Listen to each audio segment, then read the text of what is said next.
এসো কোরআনের আঙিনায়, এসো শান্তির মোহনায়, এসো কোরআনের আঙিনায়, এসো শান্তির মোহনায়। জীবনকে রাঙাতে, ফুলে ফুলে সাজাতে আল্লাহর প্রেম সুধা নিয়ে এলো পিএইচপি কোরআনের আলো, পিএইচপি কোরআনের আলো। আসসালামু আলাইকুম রহমতুল্লাহ। ধান, নদী, খাল ও ঘন সবুজের বৃক্ষরাজিতে শোভিত মায়াবী জনপদ বরিশালের গুঠিয়ার বাইতুল আমান মসজিদ কমপ্লেক্স থেকে আমি শাহ ইফতেখার তারিক আপনাদের সবাইকে স্বাগত জানাচ্ছি পিএইচপি কোরআনের আলো প্রতিভার সন্ধানে 2023-এ। হিফজুল কোরআন প্রতিযোগিতার এক নান্দনিক আয়োজন পিএইচপি কোরআনের আলো। প্রিয় দর্শক, এই অনুষ্ঠানের টাইটেল স্পন্সর হিসাবে রয়েছে পিএইচপি ফ্যামিলি, কো স্পন্সর হিসাবে রয়েছে Al Arafah Islami Bank Limited, smart synthetic colour paste, centre for Zakat management, Infinity Megamall, Savoy ice cream ও ইসলামী ব্যাংক বাংলাদেশ লিমিটেড। আমরা খুঁজছি 2023-এর সেরা প্রতিযোগীকে, যার জন্য রয়েছে 4 লক্ষ টাকা পুরস্কার। দ্বিতীয়, তৃতীয়, চতুর্থ স্থান অধিকারীর জন্য রয়েছে যথাক্রমে 3 লক্ষ, 2 লক্ষ ও 1 লক্ষ টাকা পুরস্কার। এছাড়াও বিভিন্ন ক্যাটাগরিতে রয়েছে অনেক পুরস্কার। মোট 25 লক্ষ টাকার পুরস্কার। এই পুরস্কার স্পন্সর করেছে বাংলাক্যাট। প্রথম প্রতিযোগীকে মঞ্চে ডাকবার আগে সম্মানিত বিচারক হিসেবে যারা উপস্থিত রয়েছেন তাদের নাম আপনাদের জানিয়ে দিচ্ছি। আমাদের মাঝে উপস্থিত রয়েছেন ওস্তাদুল হুফাজ শেখ আব্দুল হক, হাফেজ মাওলানা আবু ইউসুফ, শেখ ফখরুল হুদা। সম্মানিত অতিথি হিসেবে আমাদের মাঝে উপস্থিত রয়েছেন ঝালকাঠি এনএস কামিল মাদ্রাসার অধ্যক্ষ মহোদয় জনাব মোহাম্মদ শহীদুল ইসলাম। অতিথি হিসাবে আমাদের মাঝে আরও উপস্থিত রয়েছেন বামরাইল বন্দর বাইতুল আমান কেন্দ্রীয় জামে মসজিদের সম্মানিত খতিব মাওলানা ইলিয়াস হোসাইন মোমিনী। প্রথম প্রতিযোগীকে মঞ্চে ডাকবার আগে আজকের পর্বের নিয়মটি জানিয়ে দিচ্ছি। নিয়ম খুবই সহজ। সম্মানিত বিচারক 2টি প্রশ্ন করবেন, প্রতিযোগীকে 2টি প্রশ্নেরই উত্তর দিতে হবে। প্রথম প্রতিযোগী হিসাবে মঞ্চে ডেকে নিচ্ছি নেত্রকোনার মেধাবী প্রতিযোগী মুতাসিম বিল্লাহকে। হাফেজ মুতাসিম বিল্লাহ আসছে নেত্রকোনা থেকে। আসসালামু আলাইকুম ওয়া রাহমাতুল্লাহি ওয়া বারাকাতুহু। ওয়া আলাইকুম আসসালাম ওয়া রাহমাতুল্লাহি ওয়া বারাকাতুহু। আউযু বিল্লাহি মিনাশ শাইতানির রাজীম। বিসমিল্লাহির রহমানির রহিম। ولولا أن تصيبهم مصيبة أعوذ بالله من الشيطان الرجيم. بسم الله الرحمن الرحيم. ولولا تصيبهم مصيبة بما قدمت أيديهم فيقولوا ربنا لولا أرسلت إلينا رسولا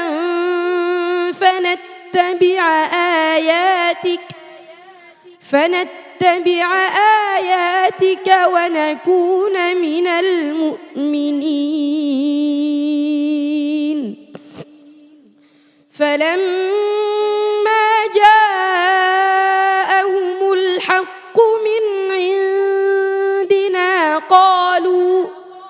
قالوا لولا أوتي مثل ما أوتي موسى أولم يكفروا بما أوتي موسى من قبل قالوا سحران تظاهرا وقالوا إنا بكل كافرون. قل فأتوا بكتاب من عند الله هو أهدى منهما فاتبعه إن كنتم صادقين فإن لم يستجيبوا لك فاعلم أنما يتبعون أهواءهم ومن أضل ممن اتبع هواه بغير هدى من الله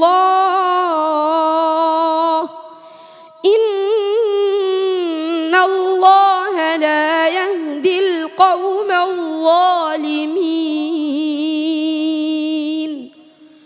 ولقد وصلنا لهم القول لعلهم يتذكرون الذين آتيناهم الكتاب من قبله هم به يؤمنون حسبك. দ্বিতীয় প্রশ্ন بعد أعوذ بالله من الشيطان الرجيم إن هذا ما كنتم به. أعوذ بالله من الشيطان الرجيم إن هذا ما كنتم به تمترون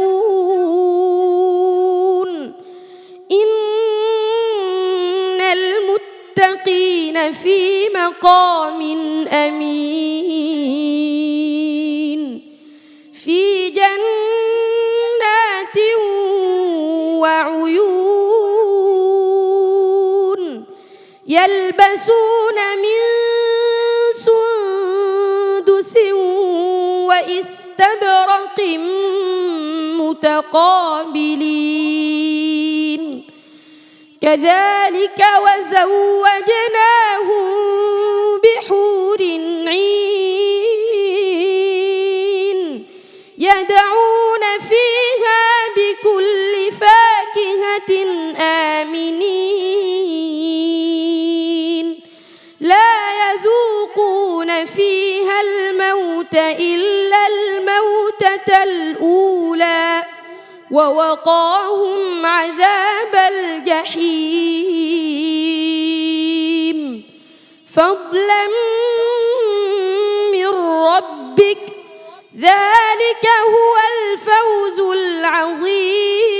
العظيم فإنما يسرناه بلسانك لعلهم يتذكرون فارتقب إنهم مرتقبون بسم الله الرحمن الرحيم حميم تنزيل الكتاب من الله العزيز الحكيم إن في السماوات والأرض لآيات للمؤمنين حسبك. صدق الله مولانا العظيم মাশাআল্লাহ। কংস নদী বিধৌত নেত্রকোনার ছেলে মুতাসিম বিল্লাহ, তার বাকযন্ত্রের জড়তা আছে, কিন্তু তিলাওয়াতে কোনো জড়তা নেই, বরং তার তিলাওয়াত আমাদের মতো জড়বস্তুদের জড়তা কাটাতে সহায়তা করে, আমাদের ঈমানকে উজ্জীবিত করে, হৃদয়কে আলোকিত করে। মুতাসিম বিল্লাহর আজকের পারফরমেন্স কেমন ছিল জেনে আসি শেখ ফখরুল হুদার কাছ থেকে। ভালোই তেলাওয়াত করেছে। কিছুটা তার এই আগেও বলেছি আমরা বারবার তাকরার, সিফাতে তাকরার এটা প্রকাশ না হবে না, এটা হয়ে যায়। আর আওয়াজটা সে কন্ট্রোল করে পড়েনি, যার কারণে সৌতের মাধুর্য তেমন ভালো হয়নি। মোহতারাম হাফেজ মৌলানা আবু ইউসুফ।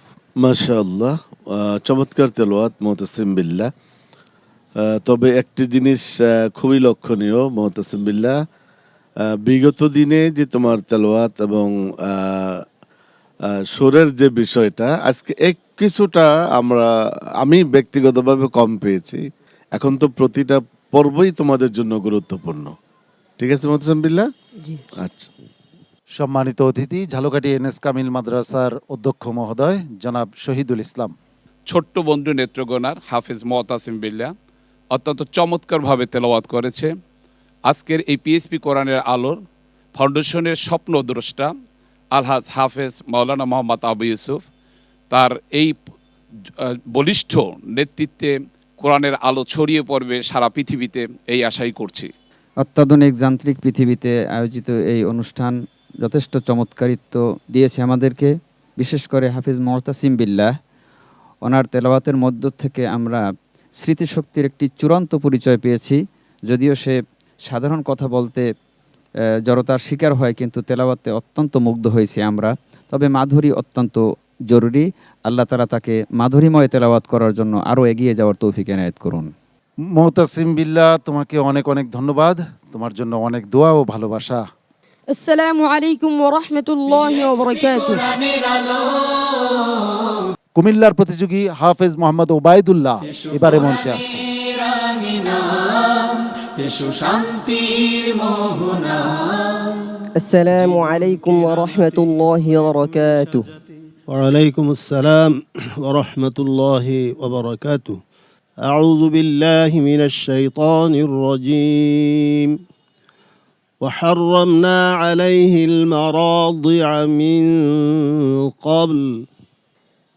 أعوذ بالله من الشيطان الرجيم. بسم الله الرحمن الرحيم. وحرمنا عليه المراضع من قبل فقالت هل أدلكم على أهل بيت يكفلونه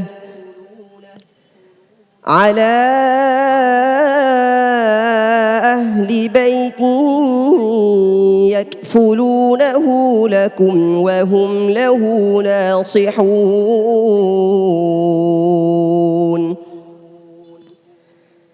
فرددناه إلى أمه كي تقر عينها ولا تحزن ولتعلم أن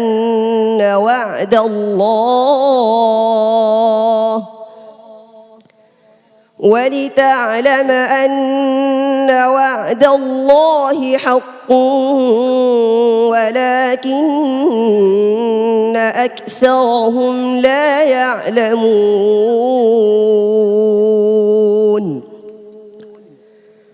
ولما بلغ أشده واستوى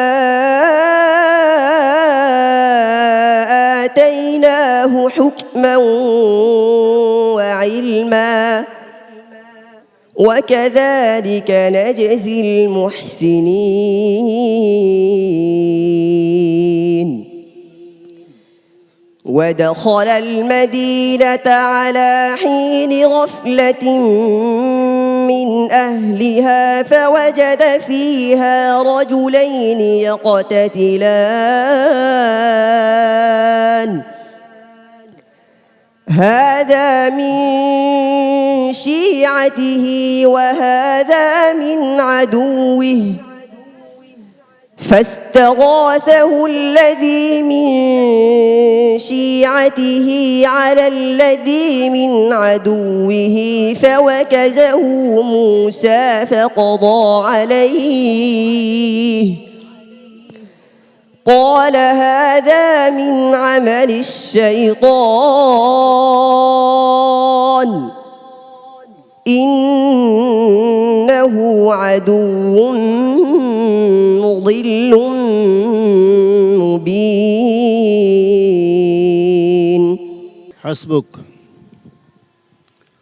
তোমার দ্বিতীয় প্রশ্ন, أعوذ بالله من الشيطان الرجيم ولقد تركناها آية. أعوذ بالله من الشيطان الرجيم.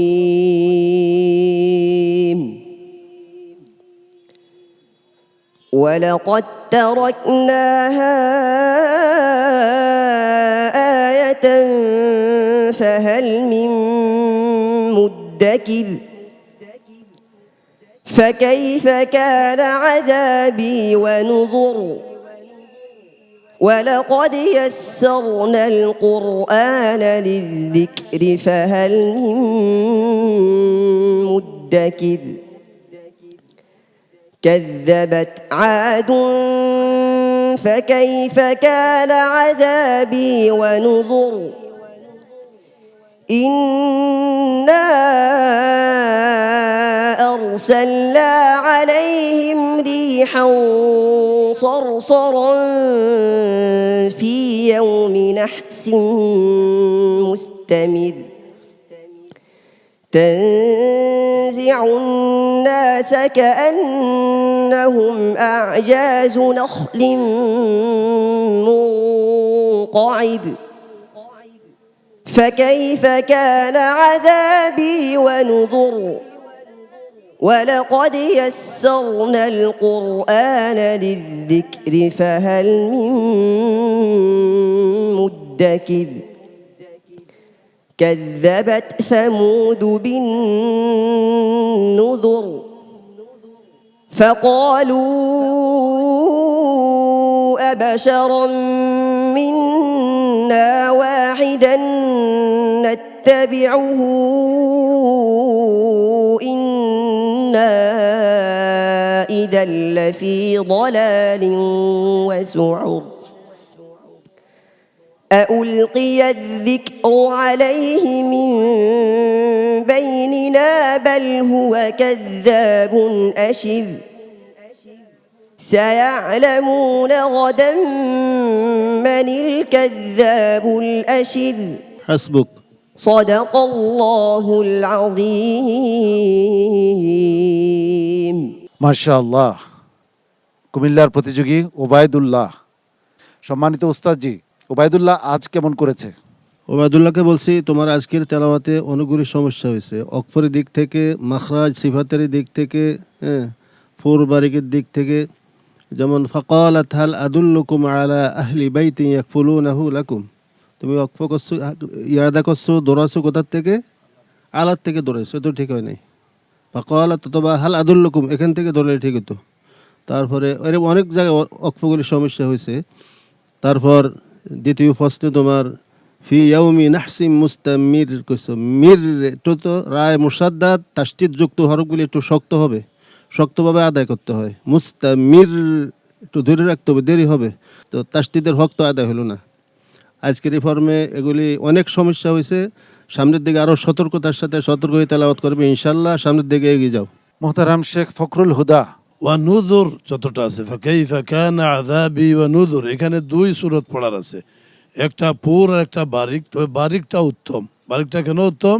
এই শব্দটা আসলে ওয়ানুযুরি, যেভাবে সূরাতুল ফাজর আছে ওয়াল্লাইলি ইযা ইয়াসর, এটাও পুরো জায়েজ, কিন্তু বারিক আউলা।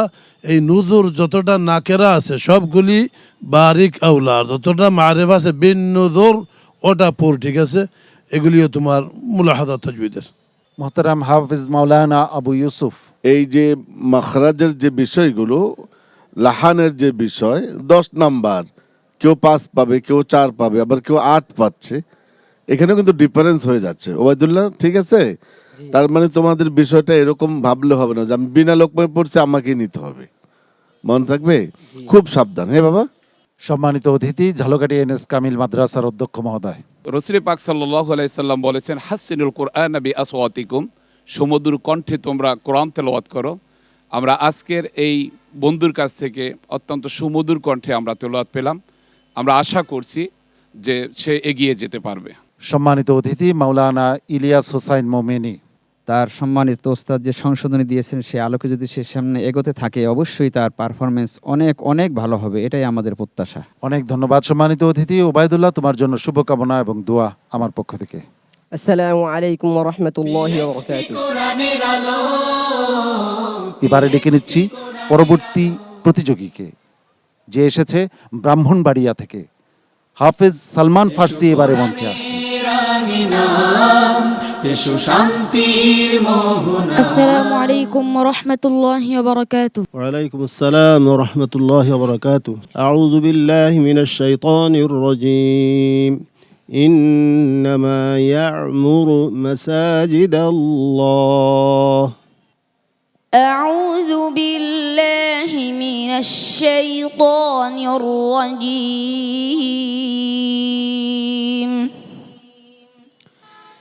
بسم الله الرحمن الرحيم. إنما يعمر مساجد الله من آمن بالله واليوم الآخر وأقام الصلاة وآتى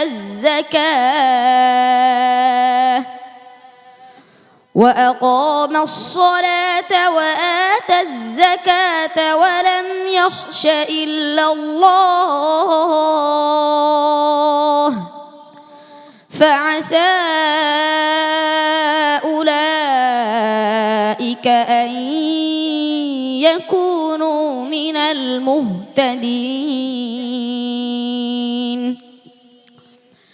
أجعلتم سقاية الحاج وعمارة المسجد الحرام كمن آمن بالله واليوم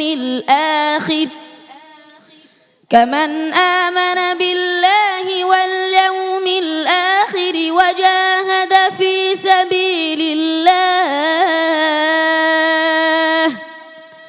لا يستوون عند الله والله لا يهدي القوم الظالمين.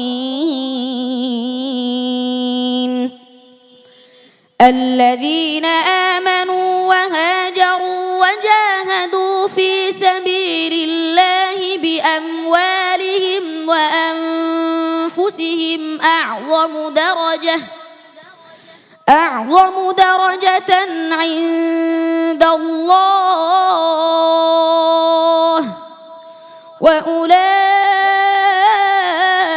وأولئك هم الفائزون.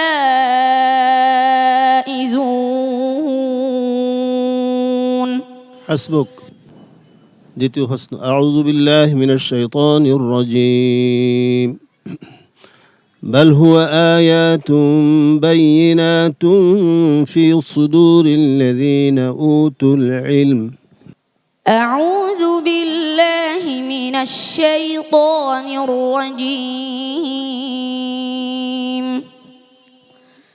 بل هو آيات بينات في صدور الذين أوتوا العلم وما يجحد بآياتنا إلا الظالمون. وقالوا لولا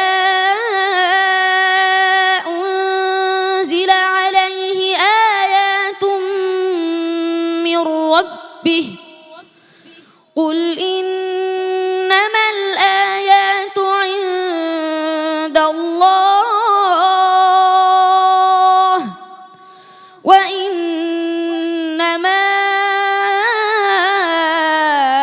أنا نذير مبين. أولم يكفهم أنا أنزلنا عليك الكتاب يتلى عليهم إن في ذلك لرحمة وذكرى لقوم يؤمنون. قل كفى بالله بيني وبينكم شهيدا يعلم ما في السماوات والأرض والذين آمنوا بالباطل وكفروا بالله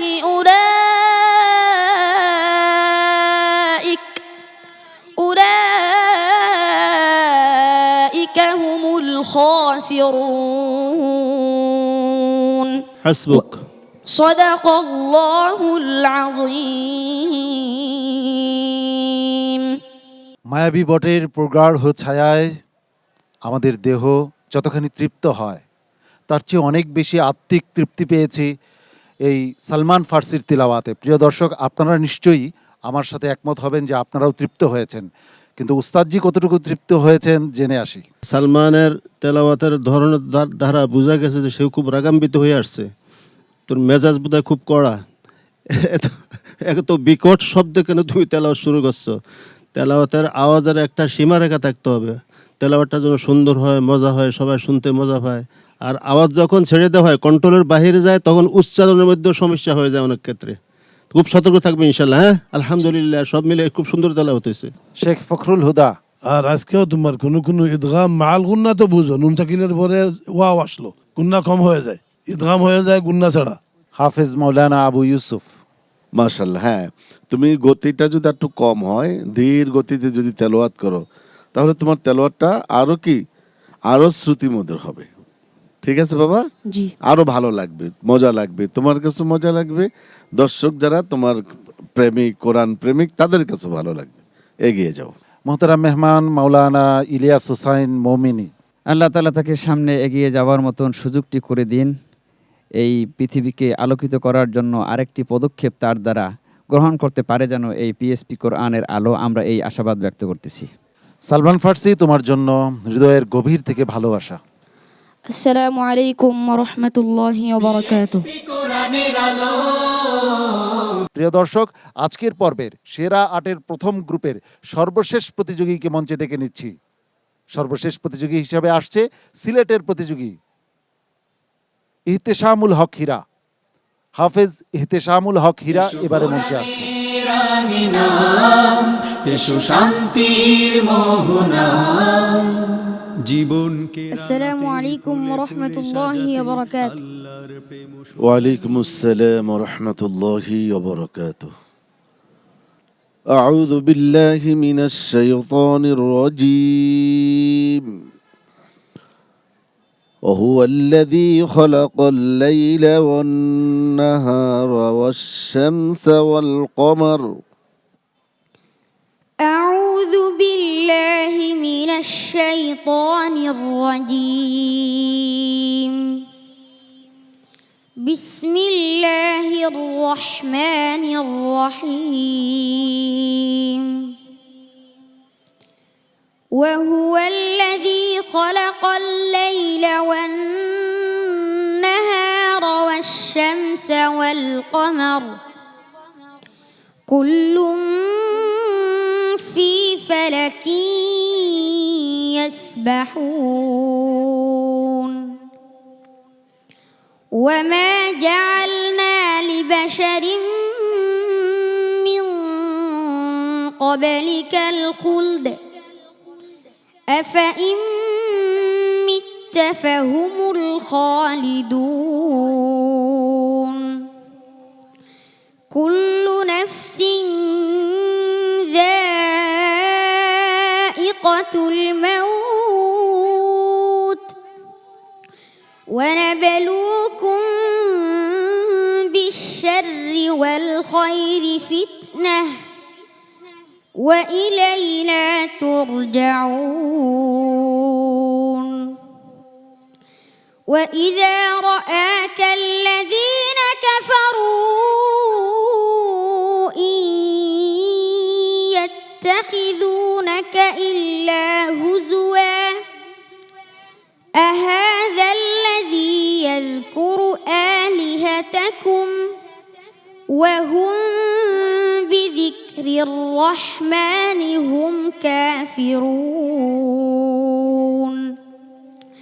خلق الإنسان من عجل سأريكم إليكم آياتي فلا تستعجلون ويقولون متى هذا الوعد إن كنتم صادقين لو يعلم الذين كفروا حين لا يكفون عن وجوههم النار ولا عن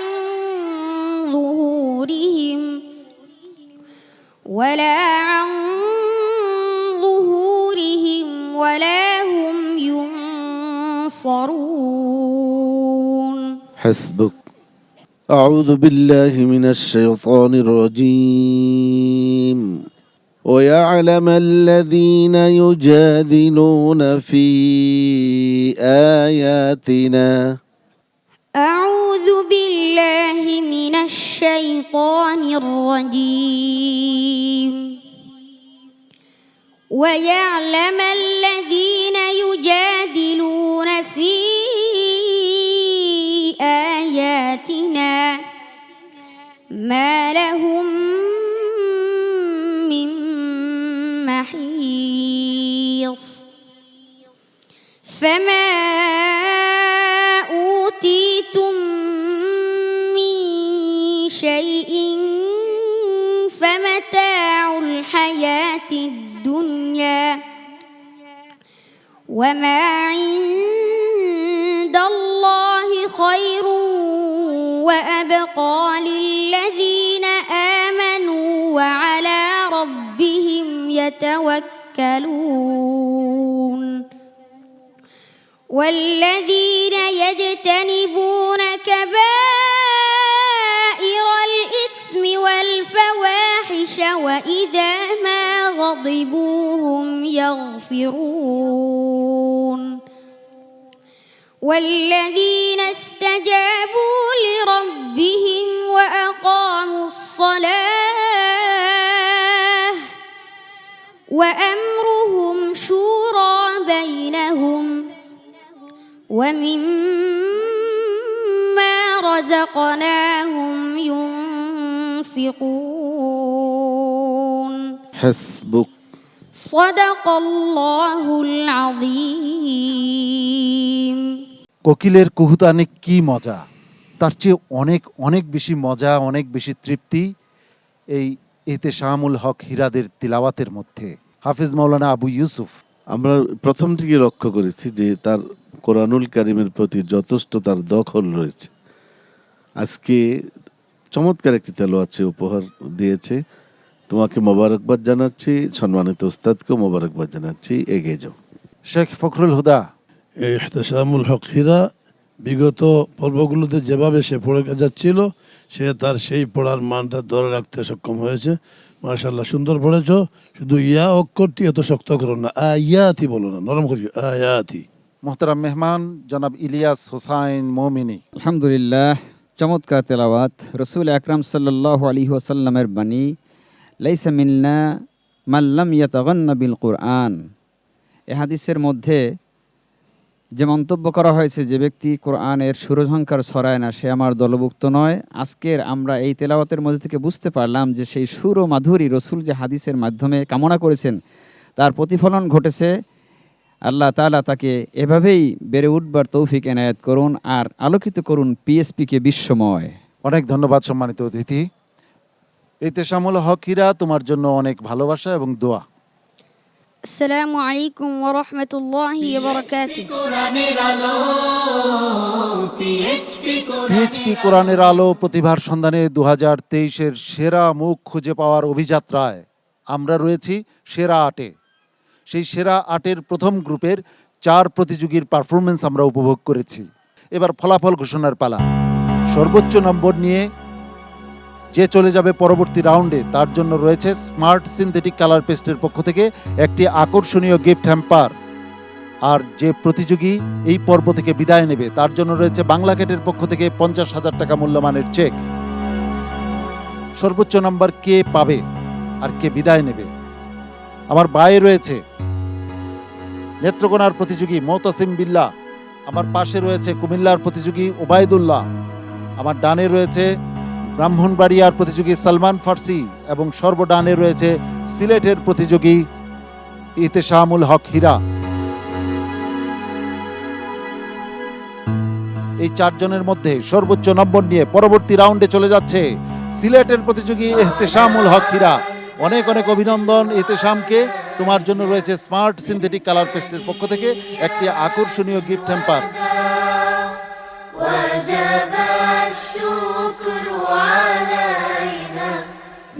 বাকি রয়ে গেল তিনজন। আমার ডানে রয়েছে সালমান ফার্সি, বায়ে ওবায়দুল্লাহ এবং সর্ববায়ে রয়েছে মুতাসিম বিল্লাহ। পরবর্তী রাউন্ডে চলে যাচ্ছে নেত্রকোনার প্রতিযোগী মুতাসিম বিল্লাহ। মুতাসিম বিল্লাহকে অভিনন্দন, তুমি যাচ্ছ পরবর্তী রাউন্ডে, তুমি তোমার আসন গ্রহণ করো। বাকি রয়ে গেল দুজন। ওবায়দুল্লাহ, আজ তোমার পারফরমেন্স কেমন ছিল?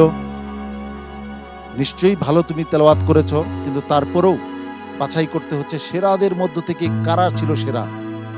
সালমান ফার্সি, তুমিও জানো সম্মানিত বিচারক মণ্ডলী তোমার পারফরমেন্স নিয়ে কি বলেছেন। এই দুজনের মধ্য থেকে পরবর্তী রাউন্ডে চলে যাচ্ছে ব্রাহ্মণবাড়িয়ার প্রতিযোগী সালমান ফার্সি। সালমান ফার্সিকে অনেক অনেক অভিনন্দন, তুমি যাচ্ছ পরবর্তী রাউন্ডে। অনেক শুভেচ্ছা এবং অভিনন্দন তোমাকে। আর ওবায়দুল্লাহ, তোমার জন্য সমবেদনা, এই পর্ব থেকে তুমি বিদায় নিচ্ছ। তোমার জন্য রয়েছে বাংলা গেটের পক্ষ থেকে 50,000 টাকা মূল্যমানের চেক। ওবায়দুল্লাহর বিদায় আমাদেরকে ব্যথিত করেছে প্রিয় দর্শক, কিন্তু তারপরও আমাদের তো এগিয়ে যেতেই হবে। আমরা খুঁজছি 2023-এর সেরা মুখটিকে, সেরা প্রতিযোগীকে, যার জন্য রয়েছে 4 লক্ষ টাকা পুরস্কার। আজকের পর্বের একেবারে শেষ প্রান্তে আমরা উপনীত হয়েছি। সম্মানিত বিচারক মণ্ডলীকে ধন্যবাদ জানাচ্ছি, কৃতজ্ঞতা জানাচ্ছি সম্মানিত অতিথিদ্বয়কে। প্রিয় দর্শক, আপনাকেও মোবারকবাদ ও অভিনন্দন জানাচ্ছি আমাদের সঙ্গে থাকবার জন্য। আগামীকাল একই সময়ে আপনাদের প্রিয় স্যাটেলাইট চ্যানেল এনটিভির পর্দায় আপনাদের প্রিয় অনুষ্ঠান হিফজুল কোরআন প্রতিযোগিতার নান্দনিক পরিবেশনা পিএইচপি কোরআনের আলো প্রতিভার সন্ধানে 2023 দেখার আন্তরিক আমন্ত্রণ জানাচ্ছি। মহান রাব্বুল আলামিন আপনাকে আমাকে ভালো রাখুন, সুস্থ রাখুন, ঈমান ও আমলের সঙ্গে রাখুন, এই প্রত্যাশায় আমি শাহ ইফতেখার তারিক আজকের মতো এখানেই বিদায় নিচ্ছি। আসসালামু আলাইকুম ওয়া রাহমাতুল্লাহি ওয়া বারাকাতুহু। কোরআনের আলো, পিএইচপি কোরআনের আলো, পিএইচপি কোরআনের আলো।